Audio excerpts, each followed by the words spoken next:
नमस्ते। तो आज मैं अगली इस सीरीज़ में मोहम्मद की चरित्र की नई करतूत 5 मिनट वीडियो के नेक्स्ट वीडियो में आपको बताऊँगी कि मोहम्मद ने कैसे एक जो है वो रेड डालता था और लोगों की प्रॉपर्टी लूट लेता था और इसके बाद उनकी जो औरतें और लड़कियाँ, बच्चियाँ होती थीं, उनको भी ये लोग जो है कैप्चर कर लेते थे और सबसे सुंदर वाली जो है वो तो मोहम्मद रख लेता था, जो सबसे छोटी और सुंदर होती थी और बाकियों को अपने साथियों को एन्जॉय करने के लिए देता था। तो अब चूँकि हमेशा रेड में तो ज़्यादा लड़कियाँ हो नहीं सकती जितने कि उसके साथी हैं, क्योंकि उसका गैंग भी बढ़ता जा रहा था। तो कभी किसी साथी के पास कोई ना रह जाए और उसे सेक्स करने को ना मिले, तो वो उसे डेड लोगों को भी बाँट देता था। तो अब आप देखिए मैं आपसे शेयर करती हूँ।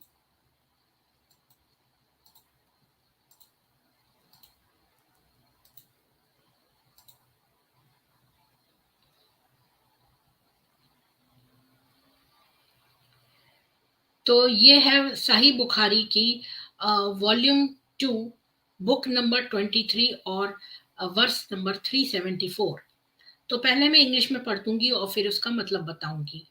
We were in the funeral procession of one of the daughters of the prophet, and he was sitting by the side of the grave. I saw his eyes shedding tears. He said, "Is there anyone among you who did not have sexual relations with his wife last night?" Abu Talha replied in the affirmative, and so the Prophet told him to get down in the grave, and so he got down in her grave. तो ये बता रहे हैं कि वो ये जो बता रहा है ये अनस बिन मालिक है और वो कह रहा है, अनस बिन मालिक कह रहा है कि वो एक फ्यूनरल प्रोसेशन में था कि प्रॉफिट की एक बेटी की डेथ हो गई थी और हम सब लोग जो है कब्र के पास बैठे थे और मोहम्मद की आंखों से आंसू आ रहे थे और उसने फिर मोहम्मद ने कहा कि तुम में से कोई ऐसा है जिसने की सेक्स नहीं किया अपनी बीवी से लास्ट नाइट, मतलब पिछली रात को, अगर तुम में से कोई ऐसा है जिसने अपनी बीवी के साथ सेक्स न किया हो, यानी सेक्स इतना इंपॉर्टेंट हो गया उसके लिए। तो अबू तलहा ने कहा कि उसने नहीं किया। तो फिर मोहम्मद ने उससे कहा कि तुम ग्रेव में चले जाओ और ग्रेव में मतलब जाके सेक्स कर लो उसकी बेटी से, मरी हुई बेटी से, मोहम्मद की। यानी कि यहाँ पर मोहम्मद ने एक बेटी की जो है वो करी, बेटी को जो है इज्जत नहीं दी, दूसरे उसने एक लड़की जात को इज्जत नहीं दी और तीसरे कि उसने जो है नेक्रोफिलिया यानी कि एक डेड पर्सन से जो है सेक्स करने के लिए कहा और चौथा उसने डेसिक्रेशन ऑफ द डेड, मतलब एक डेड व्यक्ति की भी डिसरिस्पेक्ट नहीं करी। तो यहाँ पर अगर आप वेस्टर्न सोसाइटी में देखें तो अगर कोई मर जाता है तो अगर उसकी कोई कब्र से छेड़छाड़ करता है तो उसे भी सजा मिलती है, डेसिक्रेशन ऑफ द ग्रेव या डेसिक्रेशन ऑफ द डेड जो है ये एक पनिशेबल ऑफेंस है और यहाँ पर इसकी सजा होती है डेसिक्रेशन ऑफ द डेड के लिए, कि कोई किसी की कब्र ऐसे ही नहीं खोद सकता है और उसमें कुछ छेड़छाड़ करे तो उसको पनिशमेंट मिलेगी, लॉ उसको सजा देता है, जेल में डालता है। तो यहाँ पर मोहम्मद ने 4 बुरे काम किए, अपनी बेटी के साथ दुष्कर्म, अपनी लड़की जात के साथ दुष्कर्म, एक डेड पर्सन के साथ दुष्कर्म, डेड का दुष्कर्म और और एक और मैंने कौन सा बताया था तीसरा कि उसने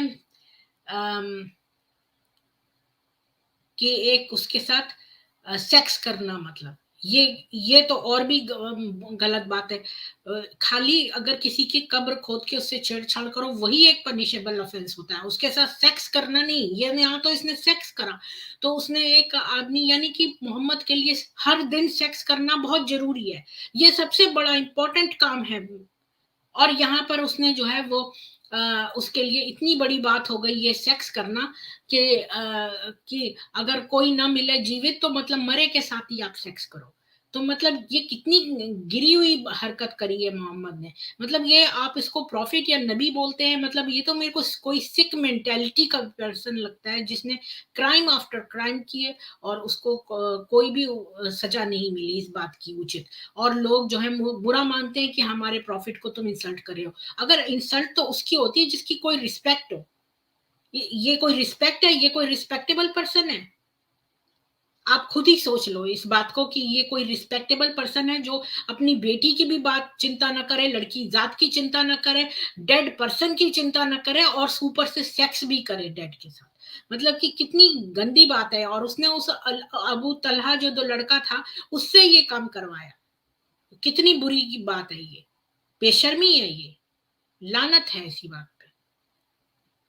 देखने का बहुत बहुत धन्यवाद। और प्लीज इस मैसेज को आगे पास करिए 2 लोगों को एटलीस्ट, और अवेयरनेस बढ़ाइए। आपका दिन शुभ बीते। धन्यवाद।